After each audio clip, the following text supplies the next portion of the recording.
Ipapakita ko sa inyo kung paano tayo magluto ng lechon manok. Pero bago yan, babatiin ko muna kayo ng magandang araw sa inyong lahat. So ngayon ay magsusuot na tayo ng apron. May nabili akong isang buong manok kasi nag-sale yan. Kaya iyan ang ating lulutuin ngayong araw na ito. Kapag kayo ay bumili ng buong manok at hindi nyo pa agad lulutuin, ay huwag nyong kalimutan, ilagay muna sa refrigerator. Bubuksan ko ito ngayon kasi balot na balot siya ng isang plastic. Tinanggal ko na din ang kanyang puwet. Pwede nyo naman ding hindi iyan tanggalin, pero hindi ako kumakain yan, kaya ko tinatanggal. Huwag nyo naman ding kalimutan na hugasan ang ating buong manok. Nahugasan ko na siya guys, pero hindi ko na naipakita sa inyo. May mga lamas na din akong ni-ready at gagayatin na lang ito at ngayon ay akin nang nilagyan ng mga seasoning ang aking manok at nilagay ko na sa loob ang ating mga lamas para sa ating manok. Pagkatapos kong mailagay ang lahat ng mga lamas ay sinasarado ko na ito. Gumamit ako ng isang toothpick para lamang ating maisarado ang kanyang butas at hindi ito mahuhulog ang kanyang mga lamas. Pagkatapos ay nilagyan ko agad ng powder seasoning ang ating buong manok. Siguraduhin nyo na malagyan ng lamas ang buong katawan ng ating manok para lalo itong sumarap. Medyo napatagalan ako sa paglagay ng seasoning sa buong manok kasi medyo malaki ang ating manok ngayon na nabili sa grocery store. Sa wakas natapos din ako at ngayon ay atin nang ilagay ang ating pantusok doon sa ating manok para iyan ay magpaikot-ikot yan sa loob ng ating mini oven. Medyo nahirapan ako dito sa pagtusok pero okay lang yan at ngayon ay tinalian ko naman ang kanyang paa para hindi naman ito sumayad doon sa ating mini oven at ngayon ay ready na ay atin na itong ilagay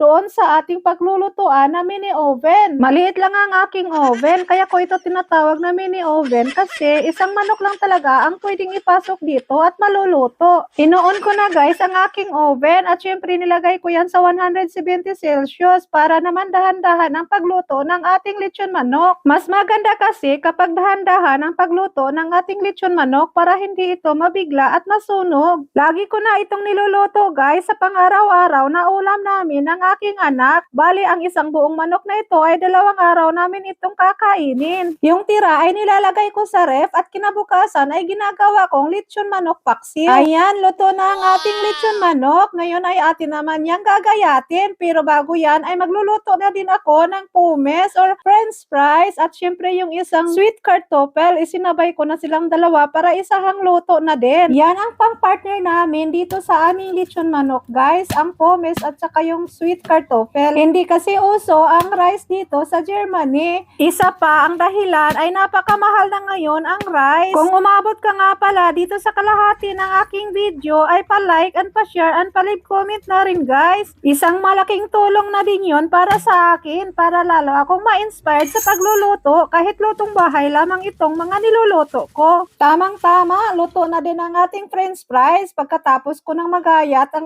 ating manok. So ayan na guys, ready to eat na. Nilagyan ko na din yan ng salt. At syempre, kumuha na din ako ng mayonnaise at ketchup para ating pang sausawan sa ating manok at french fries. Ngayon ay atin na itong tikman. Ang sarap ng ating french fries. Take note guys, yung aking french fries ay wala yang oil sa pagluluto kasi sa oven ko na din yan niluluto. At napakasarap ng ating manok. Thank you for watching. Hanggang sa susunod. Bye!